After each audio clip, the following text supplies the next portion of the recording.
Senior నాయకులు మాజీ MLA Katasani Rambhupal Reddy గారిని వైఎస్ఆర్ గారితో ఆయనకున్న అనుభవాలను పంచుకోవాల్సిందిగా కోరుతున్నాం. Please welcome sir. దివంగత నేత రాజశేఖర రెడ్డి గారి 70వ జయంతి మన అందరం కూడా ఇంత గ్రాండ్గా ఏర్పాటు చేసిన మన వాళ్ళందరినీ కూడా అభినందిస్తూ, దివంగత నేత రాజశేఖర రెడ్డి గారిని గురించి చెప్పాలనుకుంటే అటువంటి నాయకుడిని మళ్ళా రాజకీయాల్లో చూడమనేది మాత్రం మనం ఖచ్చితంగా అనుకోవాల్సిన అవసరం ఉంది. నేను మొట్టమొదటిసారి 1985లో ఎమ్మెల్యేగా పాణ్యం నియోజకవర్గం నుంచి పోటీ చేసినప్పుడు ఆయనతో టికెట్ తీసుకొని పాణ్యం నియోజకవర్గం నుంచి ఎమ్మెల్యేగా గెలిచిన తర్వాత అసెంబ్లీలో ఆయన పక్కన కూర్చున్న తర్వాత అన్నా నేనే పాణ్యం నుంచి గెలిచానంటే ఆ రోజు టికెట్ తీసుకుపోయి నువ్వు ఖచ్చితంగా గెలిచి వచ్చినందుకు ఆ రోజు నన్ను అభినందించిన విషయం ఈనాటికి కూడా రాజశేఖర రెడ్డి గారు ఆ రోజు ఈ రోజు వరకు కూడా మర్చిపోలేని పరిస్థితి. కానీ దివంగత నేత రాజశేఖర రెడ్డి గారిని గురించి మాత్రం ఆయన నమ్ముకునే కార్యకర్తను నాయకుడిని ఏనాడు కూడా విస్మరించని నాయకుడు అంటే మాత్రం మన దివంగత నేత రాజశేఖర రెడ్డి గారని మాత్రం ఖచ్చితంగా చెప్పాల్సిన అవసరం ఉంది. మేము 2004లో మళ్ళా మేము 4వసారి ఎమ్మెల్యేగా గెలిచిన తర్వాత రాజశేఖర రెడ్డి గారు ముఖ్యమంత్రి అయిన తర్వాత మేమందరం కూడా ఫ్యాక్షన్ రాజకీయాలకు స్వస్తి చెప్పే విధంగా ఆ రోజు మా ఫ్యాక్షన్ రాజీ చేసిన నాయకుడు ఎవరు అంటే మన దివంగత నేత రాజశేఖర రెడ్డి గారు అనేది మాత్రం మనం ఎవరం కూడా మర్చిపోవడానికి వీల్లేదు. ఆయన ముఖ్యమంత్రిగా కాకుండా ఒక నాయకుడిగా మాతో ఎంత ఫ్రీగా ఉన్నారంటే, నేను మామూలుగా కొన్ని విషయాలు ఆయనతో 1986లో రాయలసీమకు సంబంధించిన వరకు లేపాక్షి నుంచి పోతిరెడ్డిపాడు వరకు కూడా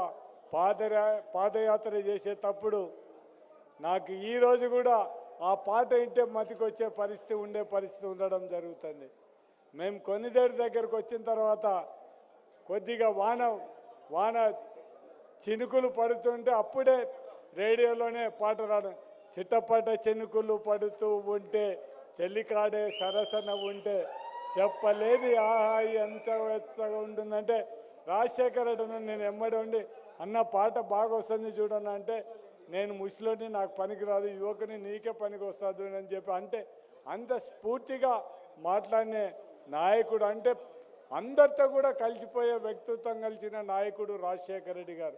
చాలా మంది ఫ్రీగా మేమందరం ఆయనతో మాట్లాడేటప్పుడు కూడా ఎంతో ఫ్రీగా మావంటే ఈయన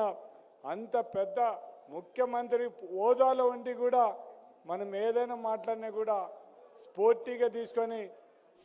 అంటే అంత మనలో మాట్లాడే నాయకుడు. అటువంటి నాయకుడిని మళ్ళా జీవితంలో నేను మాత్రం నా రాజకీయ జీవితంలో అటువంటి నాయకుడిని మళ్ళా చూడలేమనేది మాత్రం ఇంకా ఎప్పుడు కూడా ఈ రాజకీయాల్లో అటువంటి నాయకుడిని మనం చూడలేమని ఖచ్చితంగా మనం చెప్పొచ్చు. ఆయన కొడుకుగా జగన్మోహన్ రెడ్డి కూడా ఎన్నో సంక్షేమ పథకాలు తన్నిని మించిన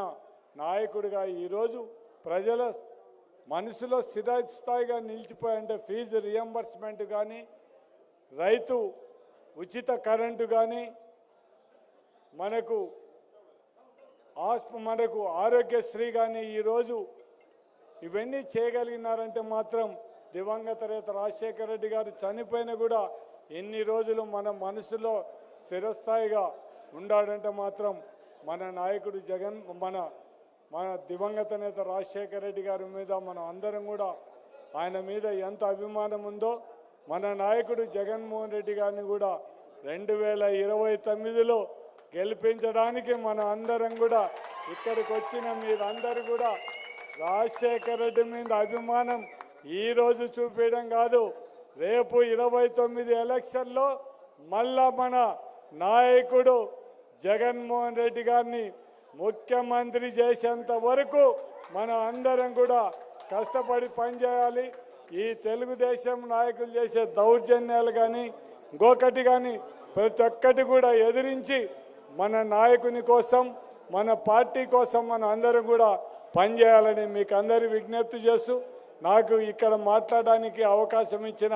మన వాళ్ళకందరికీ కూడా నా ఉదయపూర్వక కృతజ్ఞతలు తెలియజేస్తూ ఇంతతో సెలవు.